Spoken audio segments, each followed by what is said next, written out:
Gennem tiden har BMW's M-afdeling leveret en hel del af det, vi i dag vil kalde for kultbiler.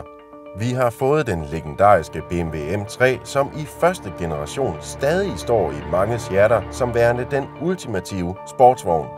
Vi har også fået den i nogens øjne endnu mere legendariske 3.0 CSL Batmobil, som brølede sig vej gennem alverdens racerbaner. Og så er der jo mere nutidige modeller, såsom BMW M5 i V10-udgaven.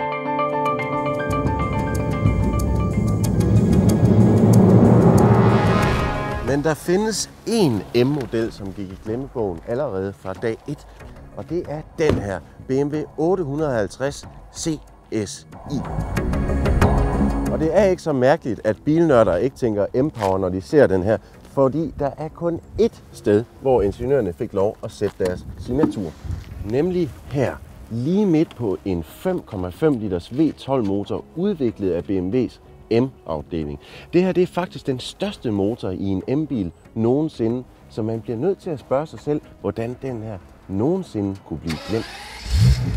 BMW 850 CSI kunne være blevet en racerbil til gaden. Det her det kunne være blevet en Ferrari-dræber fra Bayern. Det kunne være blevet bilen, der slog alle konkurrenterne. Men på trods af at have alle de rigtige kort på hånden, holdt BMW sig tilbage. 850-modellen blev vist allerførste gang på Frankfurt Motor Show i 1989.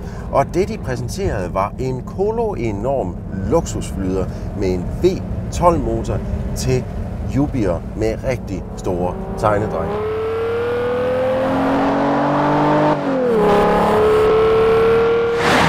Og typisk for BMW, så gik de i al stilhed i gang med at udvikle en sportslig version af den.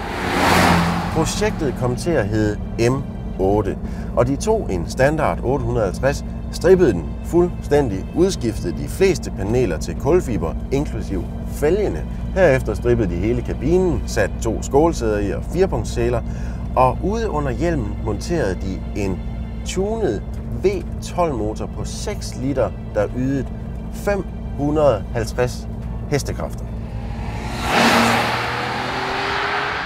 Det var næsten 100 hestekræfter mere end en Ferrari F40 havde dengang, og det var altså bilen, man skulle slå. Men så løb de ind i problemer. Problemer så store, at selv ikke en tysk ingeniør kunne løse dem. Lidt ligesom i dag var verden i starten af 90'erne i en stor økonomisk krise. Oliepriserne steg drastisk, og de høje herrer i BMW's bestyrelse mente, at det både ville være et dårligt signal og ikke mindst en dårlig forretning at sende en superbil af denne kaliber på gaden. Så de tog en hurtig beslutning og skrottede projekt M8 fra den ene dag til den anden. I stedet formindskede de effekten drastisk, pillede alle M-emblemerne af, sendte den på gaden i håbet om, at nogle enkelte rigmænd ville købe den alligevel. Rettet er det altså tydeligt, at den her bil er landet mellem 2 stole. Det er ikke fordi V12'eren er dårlig, det er faktisk et mindre mesterværk. Men den er bare mere en cruiser end en racerbil. Undervognen er gjort hårdere og styretøjet mere præcist, men det kan bare ikke skjule, at du prøver at wrestle 2 tons bayersk tungmetal. Så den her har det altså langt bedre med at fræse ned ad autobahn, end at kringle sig op af Stelvio-passet. Og motoren under hjelmen var altså stadigvæk nok til at gøre den her til kongen af autobahn, fordi den har 380 hestekræfter, hvilket er nok til at ramme 100 km/t på under 6 sekunder. Og hvis ikke topfarten var begrænset til 250, så ryger den altså op i 300 km/t.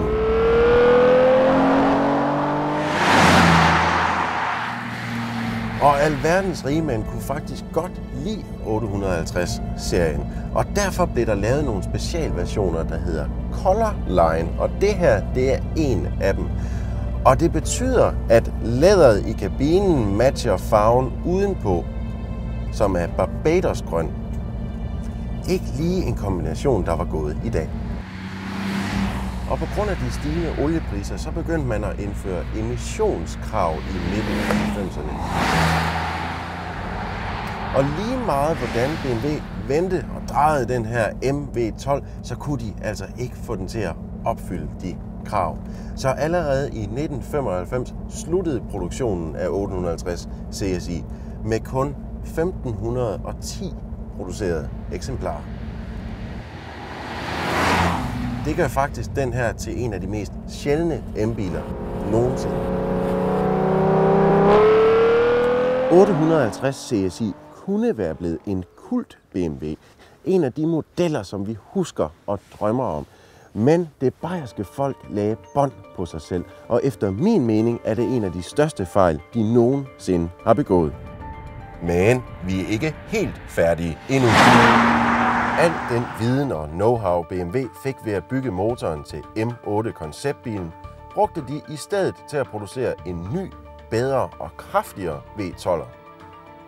Og den puttede de så ned i 90'ernes ultimative superbil, nemlig McLaren F1. Så på en måde kan man sige, at det her er en McLaren til spotpris. Altså, sådan der. Uanset hvilken bil du søger, så start på Bilbasen. Bilbasen, Danmarks største bilmarked.